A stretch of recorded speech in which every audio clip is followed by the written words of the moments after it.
¿Eh? Ah, sí.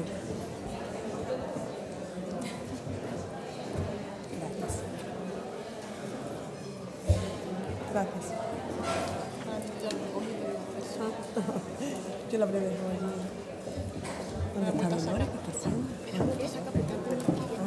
Digo, que le está diciendo a Mari Carmen una cosa. Empezamos, ¿no? Sí. Vamos a ver el tiempo porque esta gente se han hartado de preparar. Sí. Bueno, buenas tardes. Vamos a dar ya, pues, finalizar lo que es este intercongreso, que ha sido de un gran nivel de las charlas, que han sido, pues, muy amplias, y para mí ha sido muy importante que esta última mesa se haya incorporado lo que es la reumatología infantil, que es algo que no se introduce en ningún congreso. Y yo, como reumatóloga infantil, pues los niños creo que deben de formar parte del reumatólogo, aparte del pediatra, que siempre tiene que ser multidisciplinar con nosotros, pero que el reumatólogo juega un papel muy importante.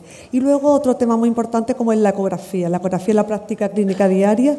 Creo que hoy en día un residente que esté empezando no debe de salir nunca de la residencia sin tener unos conocimientos, incluso ya no básicos, sino intermedios en ecografía.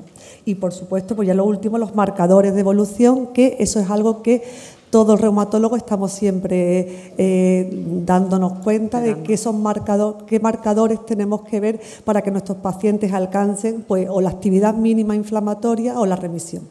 Y voy a dar parte a Dolores, que presente a nuestros ponentes de hoy. Bueno, yo igual daros las gracias porque ya es la última mesa y la verdad es que ha sido muy intenso. Desde ayer parece que llevamos aquí 3 días trabajando. Y bueno, cuando se organizó la mesa hemos seguido la misma línea de intentar que fuera gente, no voy a decir joven, porque ya tan jóvenes no somos, pero sí gente nueva, ¿vale? Nuevas caras y bueno, gente que está preparada y que nunca se ven, y que trabajan mucho y hacen muchas cosas y no se ven tanto. Entonces, bueno, pues en primer lugar voy a presentar a Isabel García, que cuando se hizo el programa estaba trabajando en el Hospital de San Juan de Dios del Aljarafe, pero ya desde hace un mes y por lo menos hasta dentro de unos meses está con nosotros en el Hospital Virgen Macarena y terminó la residencia con nosotros este último año. Después, en segundo lugar, a Gisela, que estoy segura que todos la conocéis, pero que es de los que trabaja mucho y se le tiene que ver también su trabajo. Y Manuel Maqueda, que es el tercer perfil de los ponentes que hemos decidido, que es gente que se han formado con nosotros y que trabajan fuera de Andalucía y bueno, van mostrando la calidad y la profesionalidad de la gente que se forma aquí y cómo puede prestar un servicio como él, que está solo en un hospital, llevando 2 hospitales, un servicio de una unidad pequeña de reumatología. Y bueno, pues en base a esto vamos a empezar ya con la primera ponencia de Isabel. Bueno, muchas gracias por la presentación y gracias también por invitarme a dar esta ponencia. Como han dicho, voy a hablar sobre el tratamiento de terapia biológica en artritis idiopática juvenil. Antes de nada, mis conflictos de interés pues son estos. Y decir un poco qué es la artritis idiopática juvenil. Es toda artritis de causa desconocida que dura más de 6 semanas y que se inicia antes de los 16 años de edad. Es, por tanto, un diagnóstico clínico de exclusión. No hay ninguna prueba de imagen ni de laboratorio que nos permita confirmar el diagnóstico y engloba a un grupo heterogéneo de enfermedades. La incidencia y la prevalencia es variable, siendo en los países desarrollados la incidencia en torno a los 6-14 casos por 100.000 habitantes menores de 16 años y la prevalencia en torno a los 60 y 400 por 100.000 habitantes. Aquí podéis ver en esta tabla las distintas categorías. Como hemos dicho, engloba un grupo heterogéneo de enfermedades.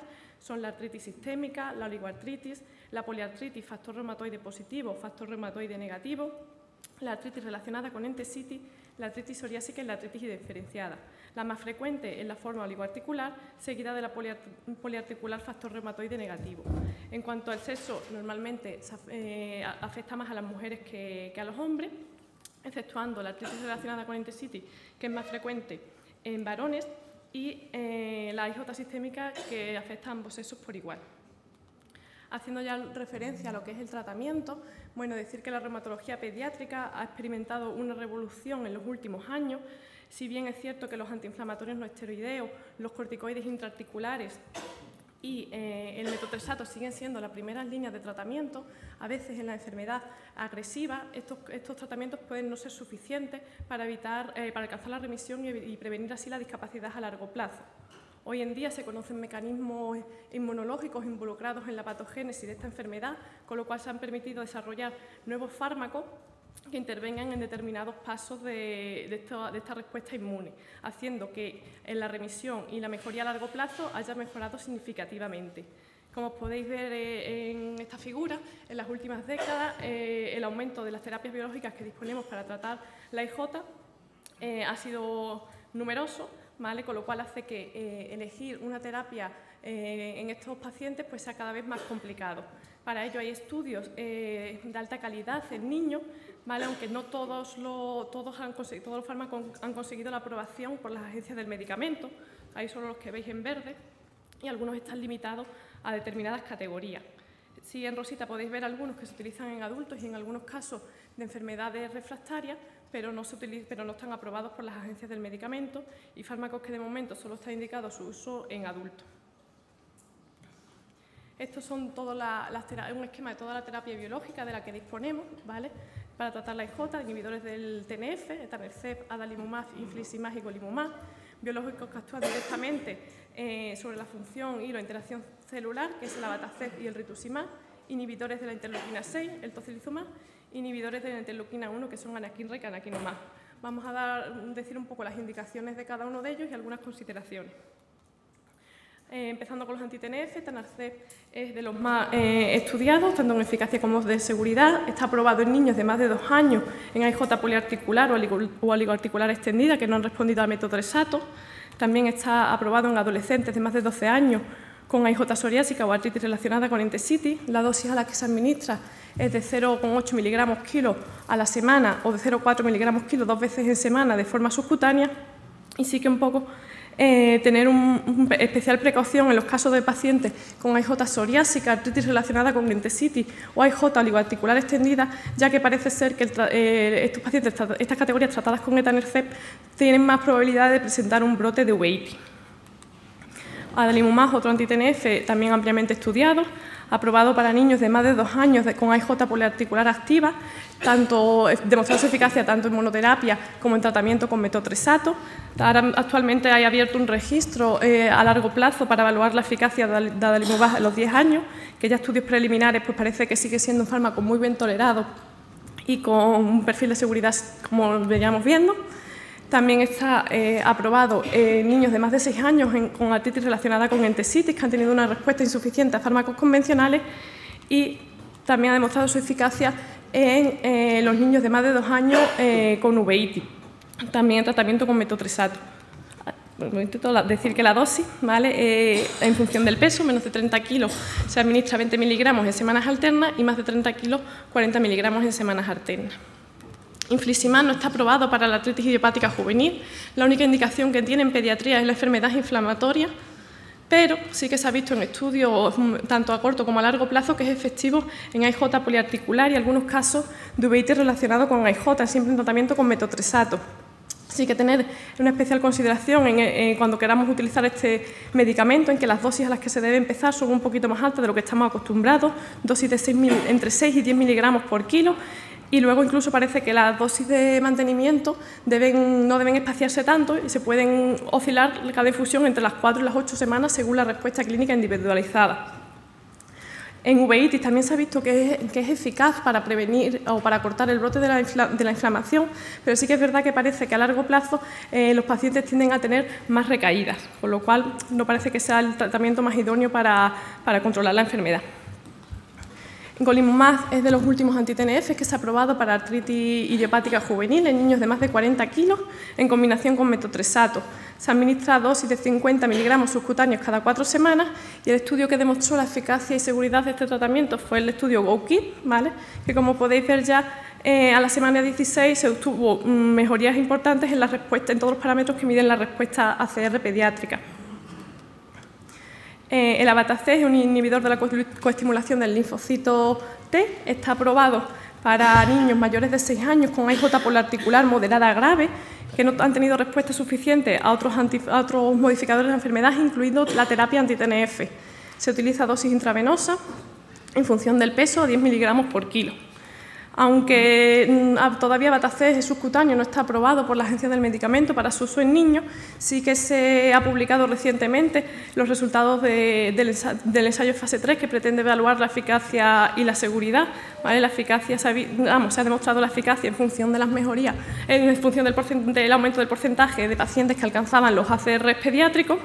Y en cuanto al perfil de seguridad, pues similar a todo lo que ya se sabe de Batacé intravenoso. Los efectos adversos más frecuentes fueron las infecciones, graves solo hubo una sepsis y una sobredosis porque hubo un error en la administración del tratamiento en función del peso, y al añadir las raciones en el lugar de la inyección, que en principio no fueron ninguna grave y ninguna hizo que se tuviera que suspender el tratamiento.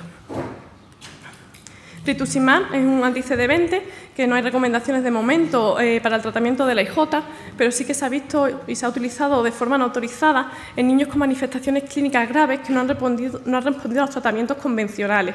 También parece que puede ser efectivo para el tratamiento de la uveitis severa relacionado con AIJ poliarticular.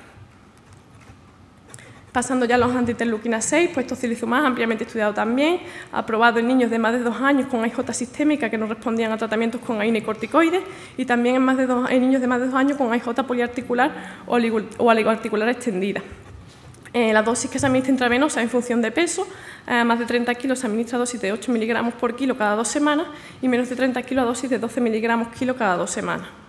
Sí decir que recientemente se ha completado un estudio del uso de tocilizumab en niños con AIJ sistémica menor de 2 años, en un estudio fase 1 para valorar farmacocinética y seguridad en estos pacientes, que ha llevado a publicarse en el ACR de este año, 2018, datos de seguridad en un abstract, ¿vale? Que lo único que dice, que en resumen lo que dice es que es similar al tratamiento con tocilizumab en mayores de 2 años, que efectos adversos, como siempre, infecciones de vía aérea sobre todo, y alteraciones hematológicas, neutropenia, trombopenia y aumento de transaminasas y reacciones de hipersensibilidad que por lo general suelen ser leves o moderadas. También decir ahora que tocilizumab subcutáneo se aprobó recientemente por la Agencia del Medicamento para su uso en AIJ poliarticular en abril de 2018, y ahora en octubre de 2018 también se ha aprobado para la AIJ sistémica. Estos son los 2 estudios también de fase 1, ¿vale? Para las 2 categorías, y sí un estudio que está actualmente activo, que es para evaluar la extensión a 5 años en ambas categorías del tratamiento, que también ha llevado a que se publique un abstract, ¿vale? Para evaluar la seguridad en un estudio preliminar, en las 2 categorías como hemos dicho, ambos similar a lo que ya se conoce también con el tocilizumab intravenoso, y como efectos adversos así severos que se relacionó con el tratamiento, pues fueron la neumonía, ¿vale? Y algunas reacciones en el lugar de inyección, trombopenia, neutropenia y aumento de transaminasas, que ya a lo mejor hicieron que tuviera que variarse la dosis, pero ningún efecto así adverso más significativo. Pasamos ya a las anti-interleuquina 1, que es el anakinra, que se utiliza a dosis de 1 o 2 miligramos kilo al día, que se ha aprobado en AIJ sistémica en niños mayores de 8 meses, que pesen más de 10 kilos. Múltiples estudios han demostrado su eficacia, si bien todos coinciden en que las mayores tasas de respuesta se obtienen cuando se inicia el tratamiento en fases tempranas de la enfermedad. El otro anti-interleuquina 1 que tenemos es el canakinumab, que se utiliza a dosis de 4 miligramos kilo, administrado de forma subcutánea una vez al mes y aprobado en niños de más de 2 años con AIJ sistémica resistente. Sí que decir que, además de demostrar la eficacia y seguridad de este fármaco, tanto a corto como a largo plazo, fue importante que fue capaz de reducir de forma significativa el uso de corticoides en estos pacientes.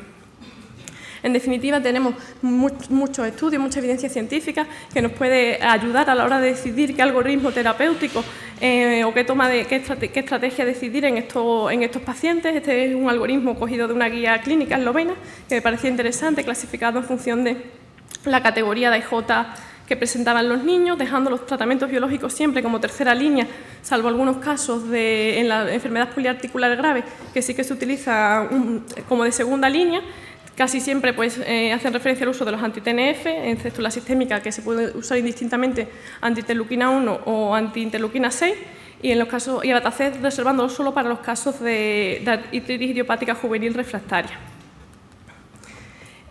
Afortunadamente, hoy en día hay muchos estudios que pretenden evaluar y, con suerte, extender el uso de estas terapias a la reumatología pediátrica.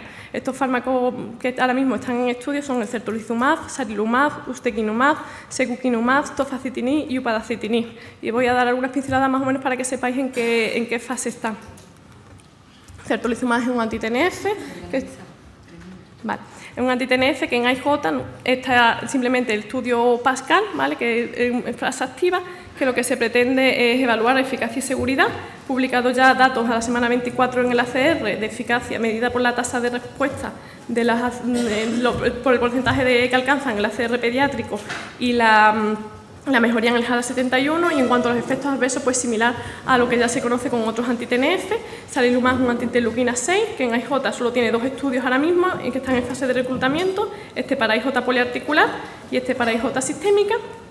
Ustekinumab, un anti-interleuquina 12-23, de momento en niños solo está indicado en artritis psoriásica y grave, que no responde, pero sí que, aunque no hay ningún estudio ahora mismo para IJ, sí que se ha visto que puede ser de utilidad en artritis relacionada con entesitis refractaria, o como publicaron las compañeras de Jerez, un caso de una niña con artritis psoriásica que se trató con ustekinumab y alcanzó la remisión tanto en psoriasis como de la artritis. Secukinumab, un anti-interleuquina 16, que en AIJ hay un estudio en fase de reclutamiento para la AIJ psoriásica y la artritis relacionada con entesitis.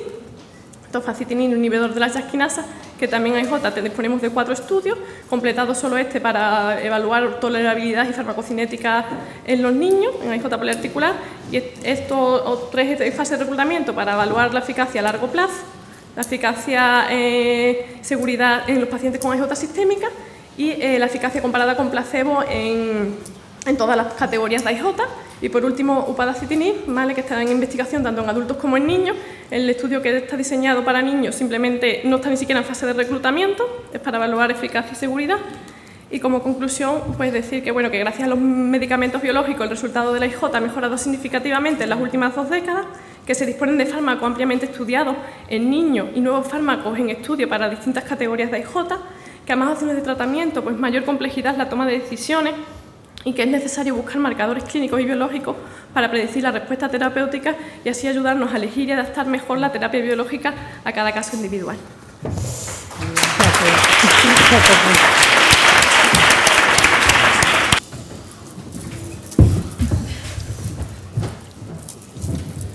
Hola, buenas tardes. Me sumo también a los agradecimientos al comité organizador por contar conmigo para esta charla. Muchas gracias a la doctora Mendoza por su cariñosa presentación. Y bueno, comenzamos ya sin más dilación, ¿no? Os voy a hablar sobre nuevos biomarcadores serológicos en la evolución y el pronóstico de la artritis reumatoide. Un biomarcador es una característica medible de forma objetiva que nos permite evaluar un proceso biológico normal o patológico o bien la respuesta a un tratamiento. Tenemos biomarcadores de muy diversa índole, pueden ser moleculares, histológicos, radiológicos, clínicos, etcétera, ¿no? Como ahí veis. Yo me centraré fundamentalmente en los marcadores serológicos, no hablaré de otros como los radiológicos que ya se han comentado o de otro tipo, ¿no? Y según el objetivo que perseguimos con estos biomarcadores, pues tenemos diversas categorías. Podemos hablar de marcadores diagnósticos, pronósticos, biomarcadores de actividad, biomarcadores de predicción de respuesta a tratamientos. Y según la fase en la que lo utilicemos de la enfermedad, pues podemos perseguir distintos objetivos, ¿no? Podemos desde utilizarlos en la fase de autoinmunidad asintomática, como marcadores de diagnóstico en la R, de fase preclínica, pues hasta en fases avanzadas donde ya vamos a medir pues otras cosas como daño articular. No son categorías estancos, o sea, la mayoría de los biomarcadores probablemente podemos utilizarlos para el diagnóstico, también para medir actividad, inflamación o como marcadores pronósticos, pero por motivos prácticos pues lo he dividido así, ¿no? Como biomarcadores diagnósticos, bueno, todos conocemos que en la práctica clínica habitual, factor reumatoide y los ACPA juegan un papel importantísimo. Como nuevos biomarcadores, Destacan estos tres fundamentalmente: los antivimentina citrulinada, antiproteína carbamilada y la proteína 1433, de la que os hablaré ahora, ¿no? Como sabéis, los criterios de 1987, los criterios ACR, solo incluían el factor reumatoide, y en los criterios ACR EULAR 2010 pues se incluyen ya los ACPA. Ello permite probablemente introducir el concepto de ventana de oportunidad terapéutica y nos lleva a unos criterios con mayor sensibilidad y con un poco más baja especificidad que los que teníamos en el año 87. Pero bueno, no os hablaré mucho más del factor reumatoide y los ACPA, que creo que son conocidos. Respecto a los nuevos biomarcadores, la vimentina es una proteína que es citrulinizada por la enzima PAS2 y que parece que tiene un papel importante como precursor de osteoclastos. En esta revisión sistemática, que incluía 14 estudios, pues se observó que tanto los anticuerpos antivimentina como los anti-CCP eran test válidos para el diagnóstico y no encontraron diferencias significativas entre ambos test respecto al poder diagnóstico. Por eso podríamos concluir que los antivimentina citrulinada pueden ser un test de segunda línea, especialmente para el diagnóstico de artritis reumatoide, que son factor reumatoide y anti-CCP negativo. La proteína 1433 se ha visto que es una proteína elevada en sangre y en líquido sinovial de pacientes con artritis, que actúa sobre las vías de señalización proinflamatoria. Y bueno, en diversos estudios se ha observado, os muestro aquí uno que incluía más de 600 pacientes con artritis reumatoide precoz, donde se vio que si utilizábamos el factor reumatoide y el anti-CCP, obteníamos una sensibilidad diagnóstica de un 72%, y si añadíamos esta proteína, la sensibilidad aumentaba casi hasta un 80%. Además, también se relacionaron niveles elevados de la proteína con más erosiones y con peor respuesta terapéutica.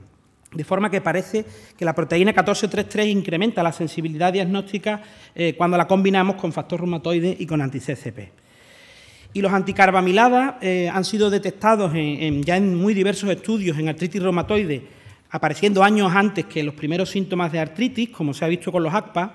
En esta revisión, que incluía más de 2.000 pacientes con artritis, se vio que presentaban una sensibilidad en torno a un 44% y una especificidad de casi el 90%. Además, se vio que los anticuerpos antiproteína carbamilada eran positivos en un 20% de los pacientes que eran ACPA negativos. Así que parece que tiene un potencial papel como marcador diagnóstico, sobre todo en los ACPA negativos. De las muchas citoquinas estudiadas en la artritis, pues os muestro un trabajo del año pasado sobre la interleuquina 7, que intenta validar esta interleuquina como marcador diagnóstico en la artritis reumatoide. Los resultados se vieron que los niveles de interleuquina 7 eran más bajos en pacientes con artritis que en pacientes sanos, y que la interleuquina 7 podía ser un buen marcador predictivo en pacientes que eran ACPA negativos. De forma que la interleuquina 7 podría ser potencialmente un marcador diagnóstico en los pacientes con ACPA negativo. Probablemente hacen falta estudios que tengan mayor número de pacientes ACPA negativos de lo que habitualmente vemos en los estudios. Mucho se está hablando cada vez más sobre la porfiromona gingivalis. Sabéis que la porfiromona gingivalis es capaz de realizar citrulinización. En este trabajo se medían los anticuerpos antiporfiromona gingivalis en pacientes con artritis respecto a pacientes sanos y a pacientes con periodontitis. Y se vio que el nivel de anticuerpos era más alto en los pacientes con artritis que en los sanos, pero también era más alto en los pacientes con artritis respecto a los pacientes con periodontitis que no tenían artritis reumatoide. Lo que parece claro es que hay una relación entre la artritis reumatoide y la periodontitis que posiblemente hay que estudiar en mayor profundidad, pero sugiere que el cuidado periodontal puede ser una recomendación bastante válida en la prevención del desarrollo de artritis reumatoide. Os hablaré ahora de algunos marcadores de inflamación o actividad. Los marcadores tradicionales de inflamación que utilizamos en la práctica clínica pues tienen un problema, y es que encontramos pacientes con artritis reumatoide activa que tienen los marcadores normales. Y en este sentido probablemente tengan un papel los biomarcadores múltiples. Dentro de los biomarcadores múltiples, el más propuesto sin duda ha sido el MBDA, que está compuesto por 12 biomarcadores serológicos.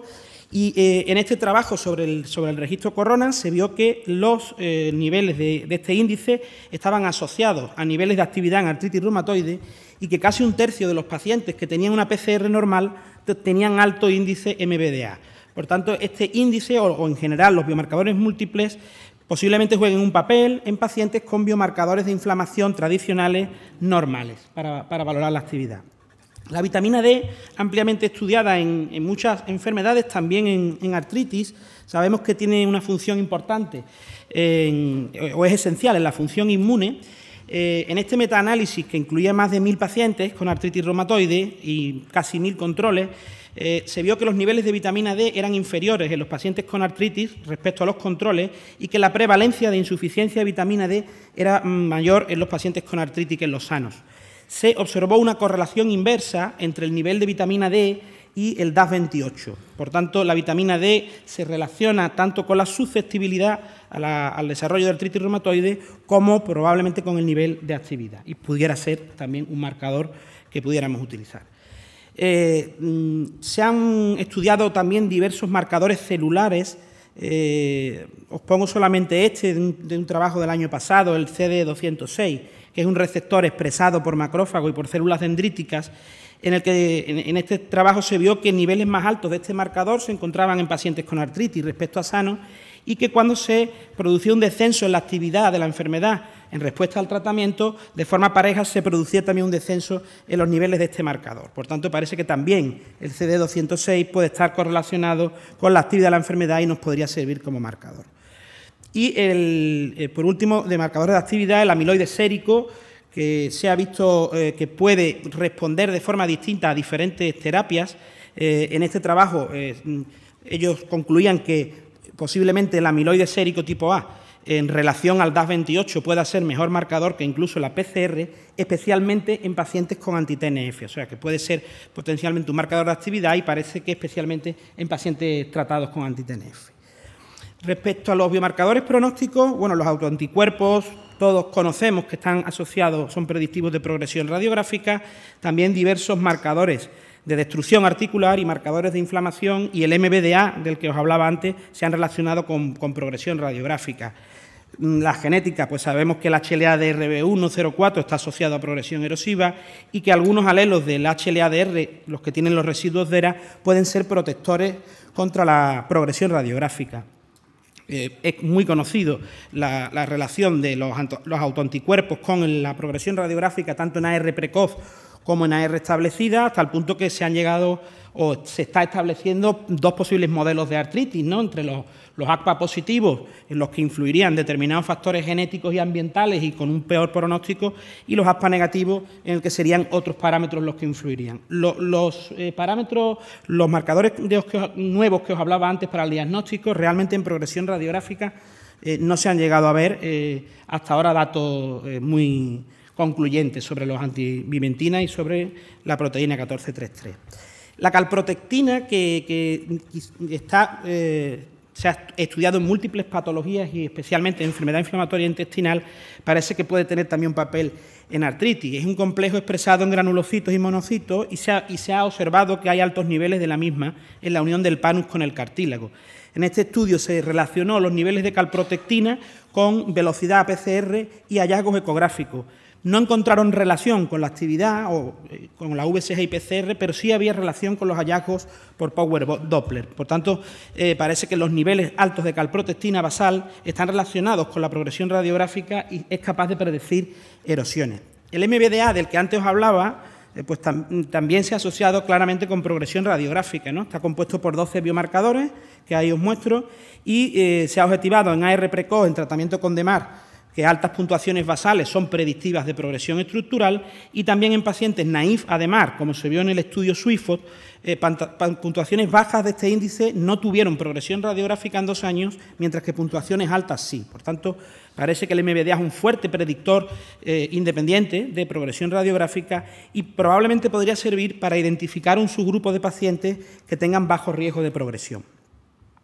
Si nos centramos en el mecanismo por el cual se produce la erosión, sabéis que el TNF, interleuquina 1 y 6 principalmente, actúan sobre los osteoclastos y sobre los osteoblastos para la producción de la erosión, ¿no? Sobre los osteoclastos, fundamentalmente sobre el sistema RAS-ligando-osteoprotegerina, y sobre los osteoblastos, sobre todo sobre la vía Wnt, donde juega un papel importante DKK1. Y esto nos lleva a algunos marcadores que son emergentes en progresión radiográfica. El DKK1, que es un inhibidor de la vía Wnt, que está implicado en la erosión ósea en artritis reumatoide, se compararon niveles de DKK1 en diversos grados de actividad y no se encontraron relaciones de estos niveles con datos de actividad como CDAI, SDAI o DAS28, sin embargo, sí se encontró relación con erosiones independientemente a otras variables. Por tanto, puede ser un marcador de daño crónico y de discapacidad.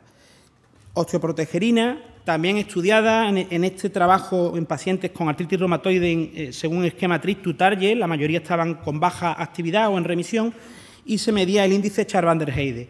Se vio que la osteoprotegerina era protectora respecto al índice Char total y respecto a la disminución del espacio articular, y se vio una relación inversamente proporcional a la progresión radiográfica. Por tanto, osteoprotegerina podría usarse como predictor de progresión radiográfica o más bien como factor protector en pacientes que tienen baja actividad de la enfermedad o que están en remisión. Y el cociente RAS ligando osteoprotegerina también se ha observado que predice progresión radiográfica.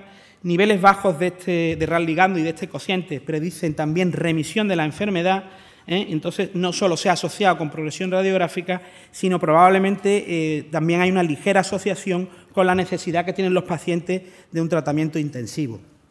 Los marcadores de remodelado óseo, el colágeno tipo 1, que es el tipo de colágeno principal de la matriz ósea, pues se ha visto que los fragmentos, tanto en suero como en orina, se pueden asociar a reabsorción ósea, a erosiones y son también marcadores de daño radiográfico.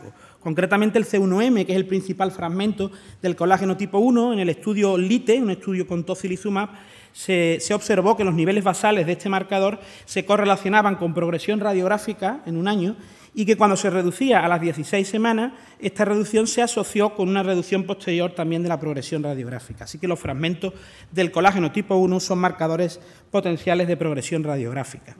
¿Sí? Vale. Como marcadores de degradación del cartílago, sabéis que las citoquinas promueven a las proteínas degradadoras de cartílago, lo cual conlleva a la destrucción del cartílago, y ahí juega un papel importante las metaloproteinasas, concretamente sobre todo la 3, en la que se han visto que niveles séricos en artritis reumatoide precoz son pronósticos de progresión radiográfica de 6 meses a 10 años. Y ya voy terminando, las adipoquinas, que son marcadores producidos por tejido graso. En la artritis reumatoide sabemos que hay un aumento de la grasa, sobre todo a nivel central, y que los factores de riesgo cardiovascular clásicos pues no explican por sí solos la enfermedad cardiovascular. Ahí probablemente juega un papel estas adipoquinas. La más estudiada, la adiponectina, se han visto niveles aumentados en artritis respecto a sanos. No se ha encontrado asociación con parámetros de actividad, pero sí parece que hay una asociación clara con la progresión radiográfica de la enfermedad. Otras, como la leptina o la resistina, menos estudiadas, pero también se han encontrado posibles efectos. De la leptina, posible efecto protector sobre el daño radiográfico, y la resistina, también probable relación con el daño radiográfico independiente a otras variables. Por último, el VIP, péptido intestinal vasoactivo, un agente terapéutico emergente por su acción antiinflamatoria. Pues bueno, se ha observado que niveles bajos del VIP hace que haya mayores requerimientos de tratamiento.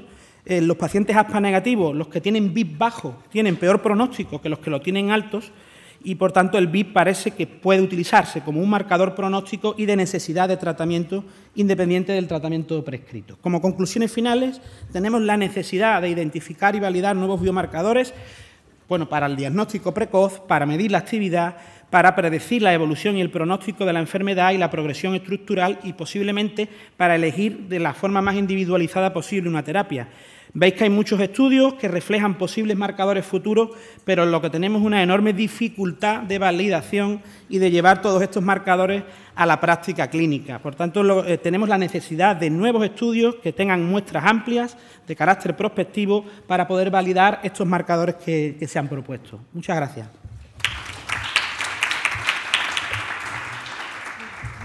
A las 3 ponentes, y queríamos agradecer también a Sanofi de haber patrocinado esta mesa. Y ahora, si tenéis alguna pregunta en la sala.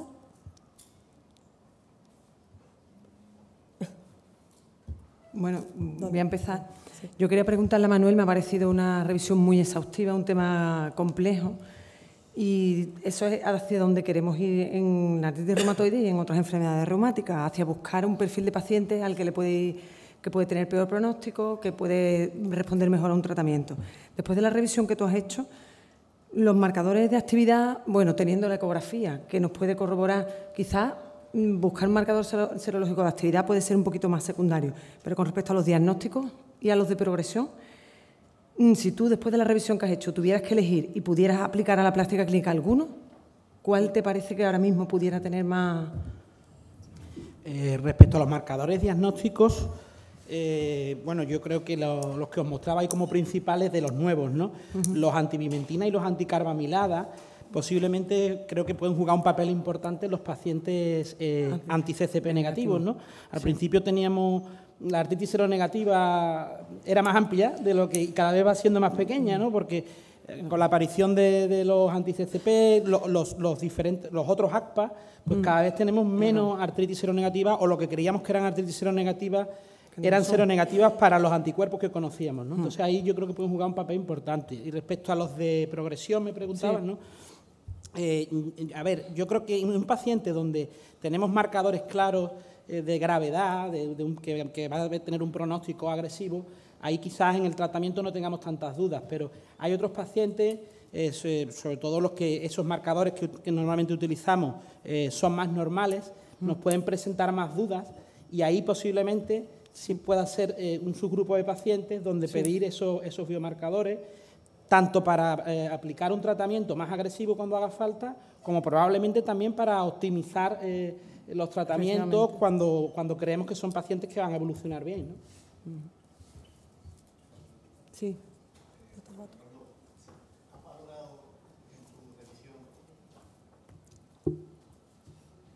Unos índices muy fáciles que están publicados sobre la ratio que hay entre linfocitos, monocitos, polimorfo, plaquetas. Eso parece que es muy asequible, pero bueno, ¿qué te parece? He tenido que quitar muchas cosas porque realmente hay un montón de trabajo, ¿no?, al respecto. Sí he valorado algo respecto a lo de los monocitos. Sí que es verdad que el porcentaje de monocitos puede jugar un papel importante, y también respecto a parámetros de proliferación de linfocitos TCD4, que se han medido y se ha visto que... Pero yo te hablaba del hemograma normal, el que tenemos en la revisión clínica del paciente. Respecto a eso, los monocitos, es el trabajo que he revisado. Eso, parece que puede ser un índice muy asequible. Efectivamente, parece un índice bastante asequible y que se puede... Que meternos en esas profundidades de marcadores más complejos y caros. Sí, ese sería lo más fácil de utilizar probablemente, sí, de los que he leído. ¿Alguna pregunta? Bueno, pues si no hay más preguntas, pues damos finalizada este congreso. Muchas gracias a todos por haber terminado hasta el final este intercongreso, y nos vemos en el 26 Congreso de la Sociedad Andaluza de Reumatología en Jaén. Muchas gracias y buen viaje de vuelta.